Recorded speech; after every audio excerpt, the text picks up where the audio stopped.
Sugatan ng isang pulis matapos masaksak at mataga ng isang lalaking nag-amok sa Parañaque. Nakatutok si Jomera Presto. Ganito kalalim ang sugat na tinamo ni Police Staff Sergeant Carlo Navarro matapos siyang saksakin sa dibdib ng isang lalaki na nag-amok sa Barangay San Antonio, Parañaque City kahapon ng umaga. Ilang pulgada lang ito mula sa kanyang puso. Ayon sa pulisya, nagpapatrolya sa kalapit na lugar ang biktima kasamang iba pa na makatanggap sila ng tawag mula sa barangay kaugnay sa pag-aamok ng sospek.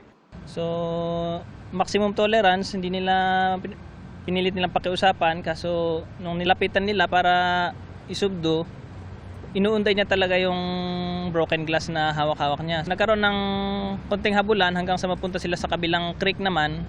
Doon naman na corner nila sa kabila, may hawak ng butcher knife. Nang ma-corner, lumaban umano ang lalaki at nawala ng balanse si Navarro. Dito na itinarak ng sospek sa dibdib ng biktima ang hawak niyang patalim. Nasipa ni Navarro ang paa ng sospek kaya nahawakan niya ang kamay nito. Pero iwinasiwas pa raw ng sospek ang hawak niyang patalim kaya tinamaan din ng 3 beses ang likurang bahagi ng ulo ni Navarro. Agad din namang nahuli ang sospek habang isinugod sa ospital ang biktimang pulis. Nakauwi na siya ngayon pero hirap pa rin siyang kumilos dahil sa mga sugat na tinamo. Inisip ko yung mga bata kasi baka mamaya kumuha ng bata ron gawing hostage. Kaya minaigi ko na lang na yung focus niya ay mapunta sa akin. Pinuri naman ng Southern Police District ang ginawa ni Navarro. Sa isang pahayag, sinabi ng pamunuan ng SPD na ang nangyari ay halimbawa ng tunay na panganib na kinakaharap ng mga pulis sa araw-araw. Ayon naman sa suspect na si alias Arnold, problemado siya dahil 7 anak ang binubuhay niya. Aminado rin siya na gumagamit ng illegal na droga at sinabing nakuha niya ang patalim sa bahay ng kanyang tiyahin. Problema lang po sa pamilya. Tapos ng trabaho. Sa investigasyon ng pulisya, ilang beses nang nakulong ang suspect dahil sa iba't ibang kaso kabilang na ang murder. Maharap siya sa patong-patong na reklamo kabilang na ang illegal possession of bladed weapon, alarm and scandal at frustrated murder. Para sa GMA Integrated News, Jomer Apresto, nakatutok 24 oras. Humakot po ng medalya ang mga atletang Pinoy sa iba't ibang competition abroad. Kabilang na ang ama ng Pinoy Olympia na si EJ Obiena. Ang mga good news sa sports sa pagtutok ni Darlene Kai. Ang tindig at tayog ng talunayan patunay raw sa kasabihang like father, like son. Dahil ang isa sa ating mga Olympian mukhang may pinagmanahan. Siya si Emerson Obiena, tatay ng Pinoy pole vaulter at Olympian na si EJ Obiena. Matapos ang kanyang 3.60-meter jump, nakamit ni Emerson ang ginto sa pole vault men's 60+ sa World Masters Games sa Taiwan. Tila nasa dugo na nga ni EJ ang pagiging atleta dahil ang kanyang amang si Emerson, atleta rin noon at lumalaban din sa iba't ibang kompetisyon. Silver medal sa 1995 Southeast Asian Games sa Thailand at bronze noong 2005. Ilan lang yan sa mga pinakamalalaki niyang panalo. Si Emerson ang kasalukuyang coach ng national team ng Philippine Sports Commission at head coach ng Boys Athletics ng University of Santo Tomas. Isa rin siya sa mga unang humasa at naging katuwang sa pag-ensayo ni EJ sa pole vault noon. Sa Asian Weightlifting Championship sa Jiangshan, China, 7 medalya ang nakamit ng ating mga pambato. 3 rito, silver medal galing kay 2-time Olympian Elrin Ando. Ang 4 pang silver nakamit ni na Rose G. Ramos at Fernando Aga Jr. Tagumpay at umangat ang husay at lakas ng 3 Filipino weightlifters sa snatch at clean and jerk. Wagi rin ang ating mga pambato sa 3rd Southeast Asian Junior Individual Championship sa Bangkok, Thailand. Nakaginto ang Kayod Pilipinas junior player na si Ashton Rain Medino. Silver ang nakuha ni na Inigo Xavier Jordan at Christopher Buraga at bronze sina Lyra Kate Trasmil at Aliyah Nicolay Ganapan. Para sa GMA Integrated News, Darlene Kai, nakatutok 24 oras.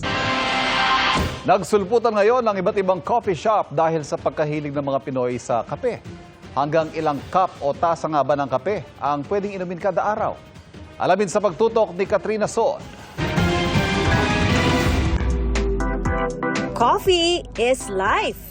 Ito ang mga katagang madalas na binibigkas ngayon ng mga taong ang hilig ay magkape.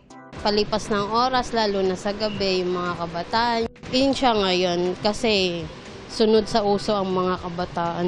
Si Lennon, nagko-coffee muna bago mag-gym. Gusto ko talaga mag-coffee kasi every time before a workout, feeling ko nagkakaroon ako ng energy. Madalas 2 cups of coffee raw siya kada araw. Nabawasan na nga raw ito dahil nagpapalpitate daw siya noong mahigit 4 na tasa ng kape pa ang hinihigop niya. Malaki naman daw ang tulong ng pagkakape kay Paul, lalo na sa kanyang trabaho.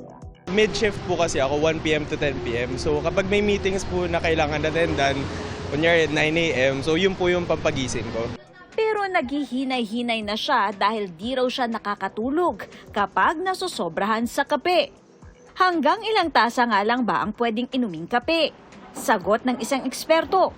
Ang pinaka-safe na amount of coffee per day would be around 3 to 4 cups of coffee per day. Ibig sabihin, ang cups po ay around 240 ml. So yung nabibili po natin sa labas na mga tall, ganyan, that would be around 355 ml. So mga 2/3 to 3/4 lamang po per drink. Tapos hanggang 4 po noon. Kapag sumobra raw, marami ang pwedeng maramdaman ng katawan tulad ng palpitation, GERD symptoms, pagiging bloated, sinisikmura at acid reflux.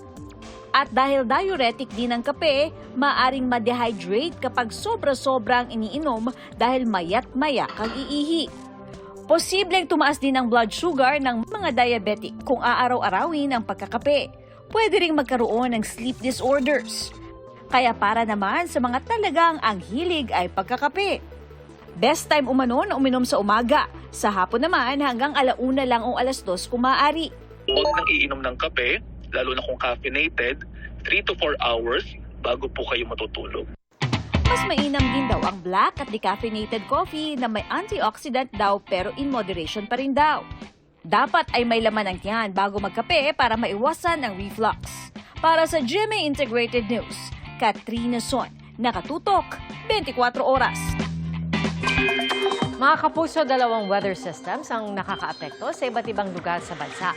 At sa Pag-asa Intertropical Convergence Zone o ITCZ, ang magdadala ng maulap na panahon na may kalat-kalat na ulan sa Visayas, Mindanao, Palawan, Sorsogon, Albay at Masbate.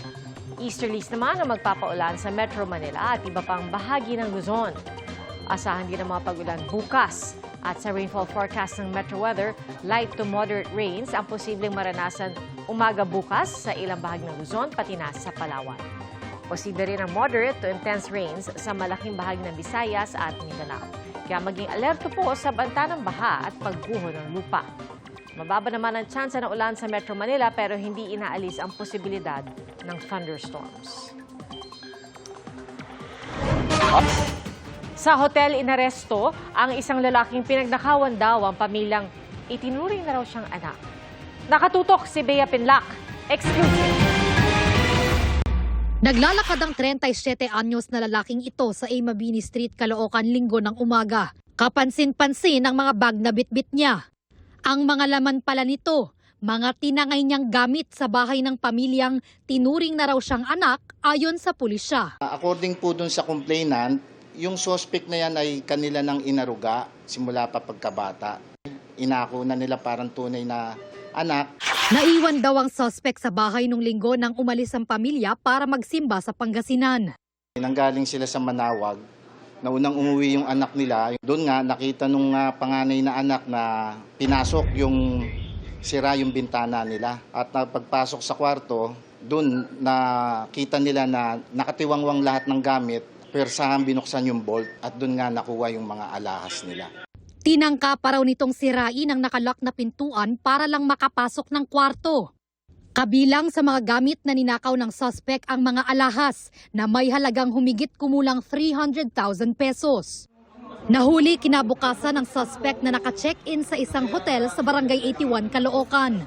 Nung nalaman nila through Google account na naka-check-in sa isang hotel, parang ang sabi sa amin nung suspect ay nagpamassage lang daw siya. Actually, suot niya yung kwintas at yung bracelet nung may-ari ng mga alahas. Na-recover din sa kanya yung mga iba pang assorted na jewelries. Pero ang ibang alahas na tinangay ng suspect, nasangla na raw nito.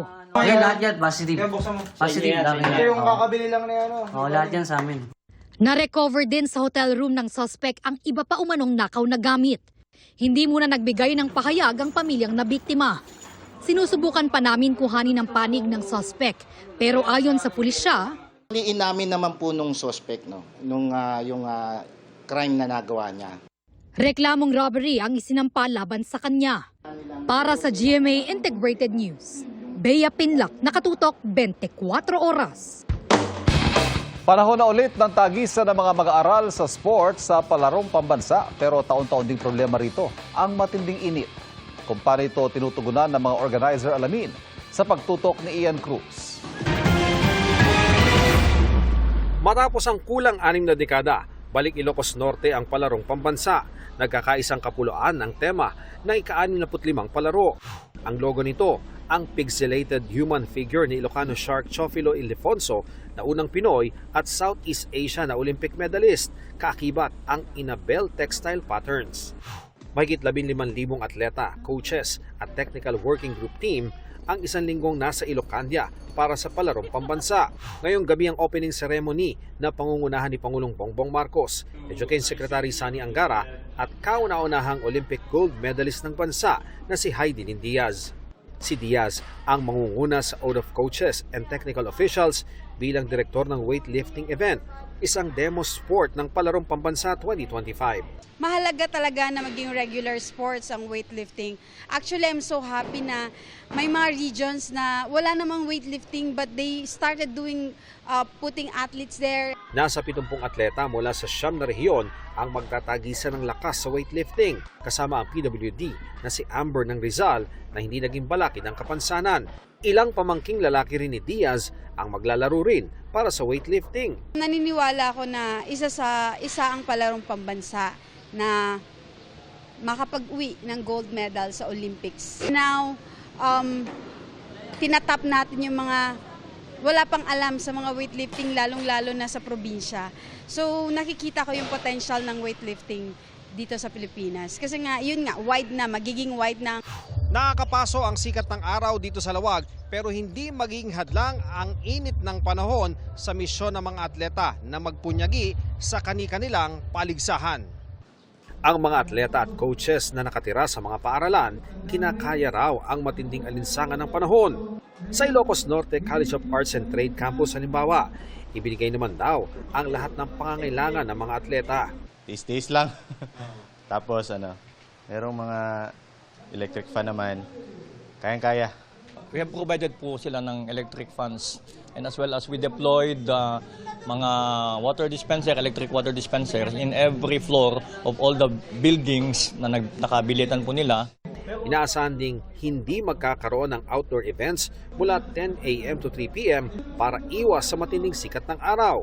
Kaninang 10:36 ng umaga, isang magnitude 5.6 na lindol ang naitala 31 kilometers west ng Luna, La Union. Tiniyak ng DepEd na nasa ligtas sa kalagayan ang mga delegado ng palaro, pati na ang mga venue kung saan idaraos ang iba't ibang event. Mula rito sa Ilocos Norte, para sa GMA Integrated News, Ian Cruz, nakatutok 24 oras.